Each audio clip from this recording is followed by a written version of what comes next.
What is up, everybody? Welcome to the first video review of the Zachman Rants. That's just a working title. It's like, when a cool movie, like how Avengers 4 has Untitled Avengers Project coming. You know what I mean.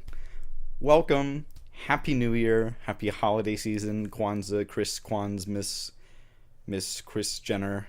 I don't know if that's a holiday. Regardless, we're here today to talk about The Last Jedi.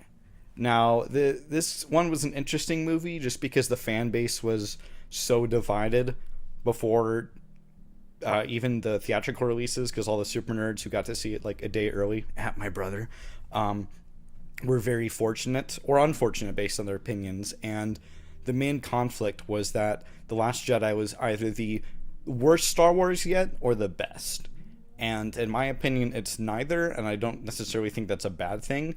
It's just one thing's for sure is that Disney is experimenting with the series. They're no longer going the Abrams route with The Force Awakens, where it's just A New Hope redone. Because, at least to my knowledge and my memory, because some things felt similar to Empire Strikes Back with this one, but not everything was the same. Like the characters. The characters, in my opinion, I can handle the hate. I feel like the characters of this new trilogy are more interesting than the original, reason being we actually see them develop somewhat, because Darth Vader himself is a cool villain and is an icon, but he's not one where we see behind the scenes with, like with Kylo Ren. He's not one where we get to see him freak out or just randomly stand shirtless with his massive man boobs. Hey, Ray, it's me, Kylo. What's up? Man boobs aside, there's a lot of interesting development out of Rey, who is the, new Jedi of this one. She surprisingly doesn't spend a whole lot of time on the island like I thought. I mean, it's still like about half the movie, which makes sense and is a decent amount of time. It's just I thought there'd be more, but because it jumps around a lot, that's my personal thing. I don't always like when movies jump around a lot. But it balances pretty well, and it's really interesting to see Luke become the Yoda of this trilogy, and it's really satisfying because we see a little more of Yoda than we think in that one. If we can get a zoom in later on the wink. All right. But thing I hated, and I kind of see why fans disliked it, is the new character. Yeah, a new character in the already new trilogy. Rose. So essentially, and this isn't a spoiler because it happens like the first 5 minutes, we see this little battle go down between the First Order and the Rebels again. But there's this young Asian pilot who fell like out of her seat after one of the blasters hit her ship, and she falls all the way down. It's kind of a cheesy scene, but it's also kind of cool. She kicks it 5 times, which is like 3 times too many, but she hits this remote and detonates it, and it explodes a couple ship. Like 10 minutes later, we see Finn wake up out of his coma because he was, sliced up in the end of the first one, and it's this another Asian pilot just crying, and it's like, oh, this is kind of sad and really like just randomly depressing. Like, why would they go by? And then you find out it's her sister, so it's like, oh, that's a sweet story and a really interesting concept. And then Rose went on to become the most unnecessary character of all of Star Wars and possibly cinema history. She is so forced, she is so awkward, and every scene with her is almost unbearable had it not been for Finn being her sideman, which is something this one I personally didn't like, and it might have just been because of I like the new character so much, is Finn isn't with Rey for like any of the movie. Yet their dynamic and their partnership was like the best and most entertaining thing about The Force Awakens, in my opinion. That's what gave life to this new series, new trilogy in the series. And so being with another new and really forced character, like at the end, this isn't a spoiler. I really try not to do spoilers. It was just a Yoda joke. But Finn is about to sacrifice himself and just like plunge headfirst into this massive First Order cannon, and suddenly we see Rose just careen off screen into his ship and crashes, almost killing both of them in the process. And so once he gets out, he sees her, and he's somehow fine, I guess.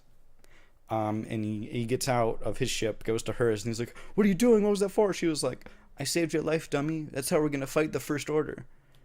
Not fighting what we hate, but saving what we love." And then she awkwardly goes up and kisses him, and then just passes out. Like, I'm sorry. Could you could you run that by me one more time? It's things that take me out of a movie like that, and I really try not to be nitpicky. I'm not nitpicky. I'm really not, except when it comes to Thor Ragnarok, but more on that later. I really try not to be nitpicky, but there's so many moments like that in the movie. Or like at the end, Captain Phasma, whoa, most overrated character and hype character, the Boba Fett of this series, shows up just to fight Finn. Like, there's no introduction at all, or no prior, like, oh, Captain Phasma's still here, da-da-da, for fan service. It's just like, Finn, and it's like, oh, and they get into this fight, and I work at the movie theaters, and I physically cringed the other day in going to check if it was done yet, or how much the movie had left before we could clean it, and Finn says this line, which, as someone else put, really shouldn't bug me, but does. Because him and Captain Phasma start, like, hitting swords, clashing swords, and the traitor spinny things. And she says, "You always were such a piece of rebel scum." I don't know if she says it earlier. She's talking trash about something, and Finn just says, "Let's go, Chrome Dome!" And then they fight. And I'm like, we had 30 years in the waiting for continuation of this trilogy, and we got the line, "Let's go, Chrome Dome."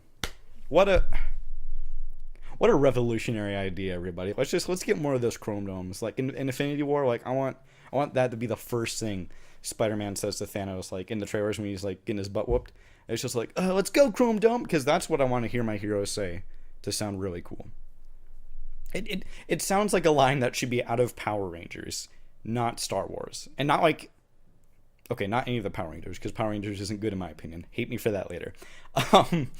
But all in all, it's entertaining, and it's really not a bad movie. It just, at times, doesn't really feel like a Star Wars movie. And that's when I can really go either way, in the sense of they're experimenting and trying to go out. Like this director who did Last Jedi is going to make a whole nother trilogy of different characters. And I'm really excited to see that, because I think some of these characters will be fine. Like, I think Rose would be an okay character if she was in Rogue One and her story was in Rogue One. Because we're still getting used to these characters of Finn, Rey, and Poe, and Kylo, and their dynamics. So I as an audience member, feel like Rose is crammed down my throat. And she's as bad as Jar Jar Binks for me. I know I'm going to get a lot of hate for that, and various laughs, or like, "Oh, you're reacting," but she just took away. And on my second time rewatching it, just every time she was on screen, I was like, okay, I have to go to the bathroom, to the buddy I was watching it with, because I couldn't. I honest to God couldn't. There's so many better ways it could have been executed, but I digress. Last Jedi is a pretty good movie. It is fun. It'll make you laugh. It'll make you choke up. It's spooky at times. The criticisms, again, some of them are valid, but some of them are at the same time overrated, because it is also a bold move of Disney and this new director and just the new team that's doing Star Wars to just say no to the entire fan base, in some ways, of fan theories of like, oh, Rey's parents are secretly blah blah blah, or it's Luke, or it's Obi-Wan, or all these. Like, it would be too cheesy. It really would be the same thing over again. So I think it's interesting and still entertaining that they're going this new direction. I would give it a solid 7.5, because could have been a lot better, but it could have been done a lot worse. And I always go into movies now with just under expectations regardless, because last year I had quite a few movies that everyone made out to be the best thing ever, and they were decent. So Star Wars Last Jedi, pretty good. Silver. No, bronze. That's how it works. That's how the rating works. I don't know how it works. But thanks for watching, everybody, and listening to my rants. I really appreciate it. And yeah, I'm really excited to start doing videos, so thank you.